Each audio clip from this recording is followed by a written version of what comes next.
କହିଲେ ଆଜି ଆମେ ସପ୍ତମ ଶ୍ରେଣୀ ଗଣିତ ବହିର ଅଭ୍ୟାସ କାର୍ଯ୍ୟ 8.3 କରିବା। ଏ ଅନୁଶୀଳନ କରିବା ପାଇଁ ଆମକୁ ବହୁତ ସାରା କ'ଣ କରିବାକୁ ପଡ଼ିବ ନା ଫର୍ମୁଲାକୁ ଜାଣିବାକୁ ପଡ଼ିବ। ଠିକ୍ ଅଛି। ଆଉ କିଛିଟା ଜିନିଷ ଅଛି ତାଙ୍କର ଇଂଲିଶ ନା ଜାଣିଗଲେ ଆମକୁ ସୂତ୍ରରେ ୟୁଜ୍ କରିବାକୁ ମଧ୍ୟ ସୁବିଧା ହେବ। ତ ସେଗୁଡ଼ାକ ଆଗେ ଜାଣିବା। ଠିକ୍ ଅଛି। ପ୍ରଥମେ ଜାଣିବା ମୂଳଧନ ବିଷୟରେ। ଠିକ୍ ଅଛି। ମୂଳଧନ କ'ଣ? ମୂଳଧନ ଯାହା ତୁମେ କରଜାଣ ବା ଜମା ରଖ ତାକୁ ମୂଳଧନ କହନ୍ତି। ତାକୁ ଇଂଲିଶରେ କ'ଣ କହନ୍ତି ନା ପ୍ରିନ୍ସିପାଲ୍ ଆମାଉଣ୍ଟ। କ'ଣ କହନ୍ତି? Principal amount. ତାକୁ ସିମ୍ବୋଲିକାଲି ଆମେ କ'ଣ ଲେଖିବା? ପି ଲେଖିବା। ଯେତେବେଳେ ଆମେ କ୍ୱେଶ୍ଚିନ୍ ପଢ଼ିବା ମୂଳଧନ ଆସିବ ସେ ସମୟରେ ତାକୁ ଆମେ ମୂଳଧନ ନ ଲେଖି ଡାଇରେକ୍ଟ ସିମ୍ବୋଲିକାଲି କ'ଣ ଲେଖିବା? ପି ଲେଖିବା।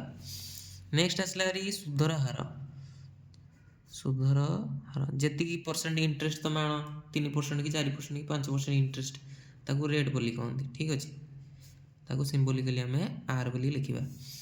ତାପରେ ଆସିଲା ହାରି ସମୟ ଯେତିକି ବର୍ଷ କି ମାସ ଆଣ ତ ସମୟଟାକୁ ଆମେ କ'ଣ ନେବା ନା ଟାଇମ୍ ସିମ୍ବୋଲିକାଲି ଟି ବୋଲି ଧରିବା। ନେକ୍ସଟ ଆସିବ ହାରି ସୁଧ। ଯେତିକି ଆମେ ଟଙ୍କା ଯେତେବେଳେ ଆମେ ଆଣୁଛୁ ମୂଳଧନ ଜଣଙ୍କ ପାଖରୁ ତାକୁ ଦେଲାବେଳେ ପୁଣି ସୁଧ କିଛି ପଇସା ଦେଉଛୁ ନା ନାହିଁ ତ ତାକୁ ଇଂଲିଶରେ କ'ଣ କହନ୍ତି?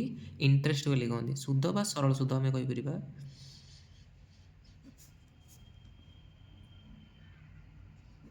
ତାକୁ ସିମ୍ବୋଲିକାଲି ଆଇ ବୋଲି ଲେଖାଯାଏ। ଠିକ୍ ଅଛି। ସମୂଳ ସୁଧ କ'ଣ? ଆଉ ଗୋଟେ ଅଛି ସମୂଳ ସୁଧ। ଦେଖ ସରଳ ସୁଧ ସମୂଳ ସୁଧ ଇଏ ଟିକେ ଦୁଇଟା ଅଲଗା। ସମୂଳ ସୁଧ କହିଲେ ଯେତେବେଳେ ଆମେ ଜଣକୁ କରଜ ଆଣୁଛେ ତାକୁ ଦେଲାବେଳେ ମୂଳଧନ ସହିତ ସୁଧ ମିଶେଇକି ଦେଉଛେ ନା ନାହିଁ? ମୂଳଧନ ଆଉ ସୁଧ ମିଶେଇକି ଦେଉଛେ ବାସ୍ ସେଇ କଥାଟାକୁ ଆମେ କ'ଣ କହିବା? ସମୂଳ ସୁଧ ବୋଲି କହିବା। ଠିକ୍ ଅଛି। ଯେତେବେଳେ ମୂଳଧନ ସହିତ ସୁଧ ମିଶେଇକି ତୁମେ ଜଣକୁ ଦେଉଛ ସୁଝୁଛ ପଇସାଟାକୁ ସେଟାକୁ ଟୋଟାଲ୍ କ'ଣ କହନ୍ତି? ସମୂଳ ସୁଧ କହନ୍ତି।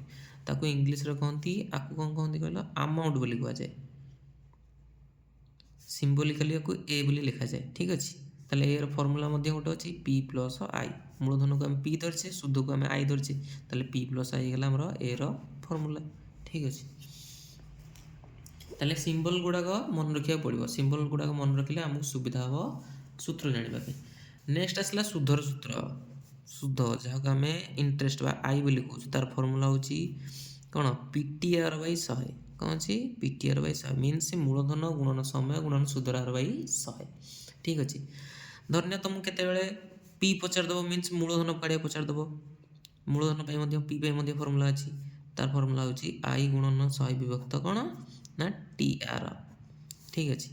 ସେମିତି ସୁଧର ହାର ପାଇଁ ଫର୍ମୁଲା ଅଛି ଆମର ଯେଉଁଟାକି ଆର ଆଇ ଗୁଣନ 100 ବାଇ କ'ଣ ହେଇଯିବ?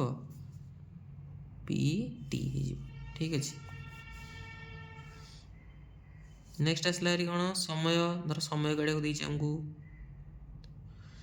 ସମୟ ଯେଉଁଟାକି ଟି ପାଇଁ ଫର୍ମୁଲା ହେଉଛି ଆଇ ଗୁଣନ 100 ବାଇ PR। ଠିକ୍ ଅଛି। ଏ ଫର୍ମୁଲା ଗୁଡ଼ାକ ତୁମକୁ କ'ଣ କରିବାକୁ ପଡ଼ିବ? ମନେ ରଖିବାକୁ ପଡ଼ିବ।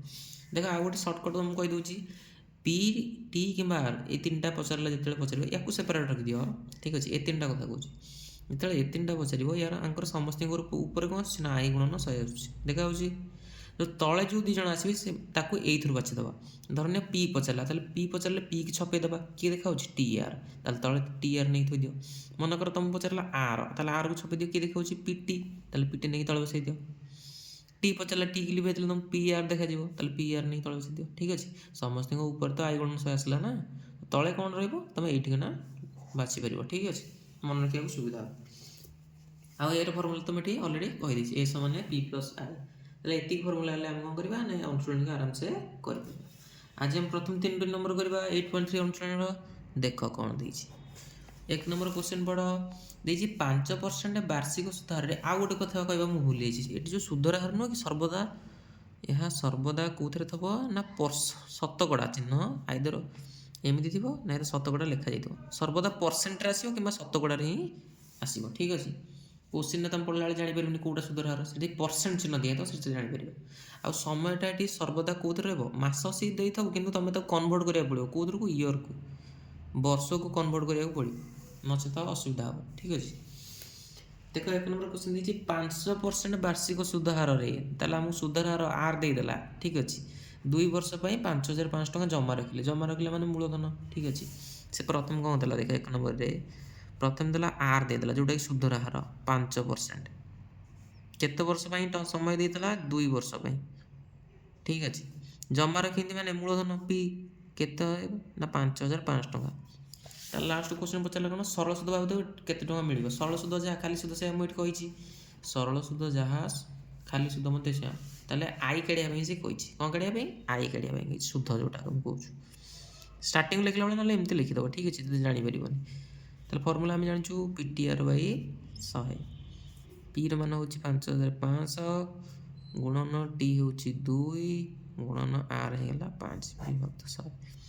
ଯୋଡ଼ୁଛନ୍ତି କଟିଗଲା 55 ଗୁଣନ 5 ଗୁଣ 10 କେତେ ହେଲା 550 ଟଙ୍କା। ସେ କ'ଣ କରିବେ ନା ସୁଧ ଫେରି ପାଇବେ ଠିକ୍ ଅଛି। ଯଦି 5,500 ଟଙ୍କା ସେ 2 ବର୍ଷ ପାଇଁ 5 ବର୍ଷ ସୁଧରେ କାହାକୁ ଦେବେ ସେ କେତେ ଟଙ୍କା ସୁଧ ପାଇବେ 550 ଟଙ୍କା ସୁଧ ପାଇବେ। ଅତଃଉତ୍ତର ଲେଖିଦେବ ଠିକ୍ ଅଛି। ନେକ୍ସଟ କ୍ୱେଶ୍ଚନ୍ ଦେଖ 2 ନମ୍ବରରେ କ'ଣ ଦେଇଛି ନା ବାର୍ଷିକ ଶତକଡ଼ା 12 ହାରରେ। ଦେଖ ଏଠି ଶତକଡ଼ା ଚିହ୍ନ ନ ଦେଇକି ଶତକଡ଼ା ଲେଖାଯାଇଛି ତାହେଲେ ଏଇଟା ମଧ୍ୟ ଆରକୁ ସୂଚାଏ। 2 ବର୍ଷ ପାଇଁ ସୁଧ ହେଇଗଲା ଆମର କେତେ 1,512 ଟଙ୍କା ହେଲେ ମୂଳଧନ କେତେ ଠିକ୍ ଅଛି। ତାହେଲେ ଦେଖ ଆମକୁ କ'ଣ ଦେଲା ପ୍ରଥମ ଦେଇଦେଲା ସୁଧର ହାର ଆର୍ ଦେଇଦେଲା 12% ଦେଇଦେଲା ଠିକ୍ ଅଛି। 2 ବର୍ଷ ପାଇଁ 1,512 ଟଙ୍କା ସୁଧ ନା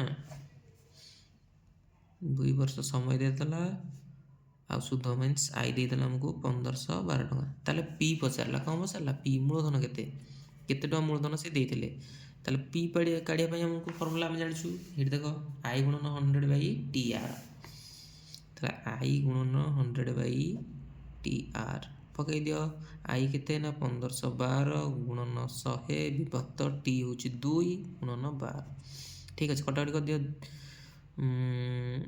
2ରେ କାଟି ଦେବ ନା 2 ଷୋହଳ 2 7 14 2 5 10 2 ଷୋହଳ 12 2ରେ କାଟି ଦିଅ ପୁଣି 2 ତିରିକି 6 2 7 14 2 8 16 ଠିକ୍ ଅଛି।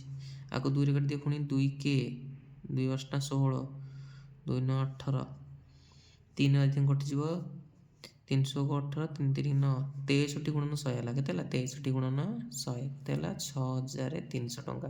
ତାହେଲେ ସେ କେତେ ଟଙ୍କା ମୂଳଧନ ଦେଇଥିଲେ ନା 6,300 ଟଙ୍କା ଠିକ୍ ଅଛି। ଅତଃଉତ୍ତର ଲେଖିଦେବ ମୂଳଧନ ହେଲା 6,300। ନେକ୍ସଟ ଦେଖ 3 ନମ୍ବର କ୍ୱେଶ୍ଚନ୍ କ'ଣ କହିଛି ସେ କହିଲା ଯେ କୌଣସି ମୂଳଧନ ଉପରେ ବାର୍ଷିକ 5% ସୁଧ ହାରରେ 8 ବର୍ଷ ପାଇଁ 42 ଟଙ୍କା ସୁଧ ହେଲେ ସେଇ ମୂଳଧନ ଉପରେ ବାର୍ଷିକ 10% ସୁଧ ହେଲେ 3 ବର୍ଷ ପାଇଁ କେତେ ସୁଧ ହେବ। ଦେଖ ଏଠି କ୍ୱେଶ୍ଚନ୍ର ଯୋଡ଼େ ପାର୍ଟ ଅଛି ଏଠୁ ଏ ପର୍ଯ୍ୟନ୍ତ ହେଉଛି ଆମର ଗୋଟେ ପାର୍ଟ ବୁଝିପାରୁଛ। ୟା କଥା ଆগে ବୁଝିବା ତାପରେ ନେକ୍ସଟ ପାର୍ଟକୁ ଯିବା। କହିଲା କୌଣସି ମୂଳଧନ ଉପରେ ତାହେଲେ ଆମେ ମୂଳଧନ ଜାଣିନୁ ଠିକ୍ ଅଛି ତାକୁ ଛାଡ଼ି ଦିଅ। ଯାହା ଦେଇଛି ଲେଖ 5% ବାର୍ଷିକ ସୁଧ ହାର ମିନ୍ସ ଆର୍ ଦେଇଥିଲା 5%। ସମୟ ଦେଇଦେଲା ଆମକୁ 8 ବର୍ଷ ସୁଧ ଦେଇଦେଲା ଆଇ ଇଣ୍ଟରେଷ୍ଟ ଦେଇଦେଲା 42 ଟଙ୍କା। ତାହେଲେ ଦେଖ ଏଠି କ'ଣ ଦେଇଛି ନଜର କର ଆର୍ ଦେଲା ଟି ଦେଲା ଆଇ ଦେଲା ତାହେଲେ ପି ଦେଇନି ପି ପଚାରିନି ବି ହେଲେ କାଢ଼ ବୋଲି କିନ୍ତୁ ସେଟାକୁ ଆମେ କ'ଣ କରିବାକୁ ପଡ଼ିବ କାଢ଼ିବାକୁ ପଡ଼ିବ। ଯେଉଁଟା ଏଠି ଫାର୍ଷ୍ଟ ପାର୍ଟଟା ଦେଇନି ସେଇଟା ଆମେ କାଢ଼ିଲେ ସେଇଟା ସେକେଣ୍ଡ ପାର୍ଟ ପାଇଁ କ'ଣ ହେବ କ୍ୱେଶ୍ଚିନ୍ ହେଇଯିବ। ତାହେଲେ ପି କାଢ଼ିଦିଅ।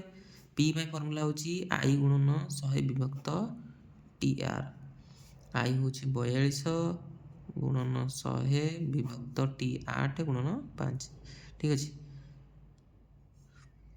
କାଟିବା 5 ଅଷ୍ଟା 40 5 20 ହେଇଗଲା 8ରେ କାଟିଦେବା 8 8 8 5 40 ନା 105 ହେବ।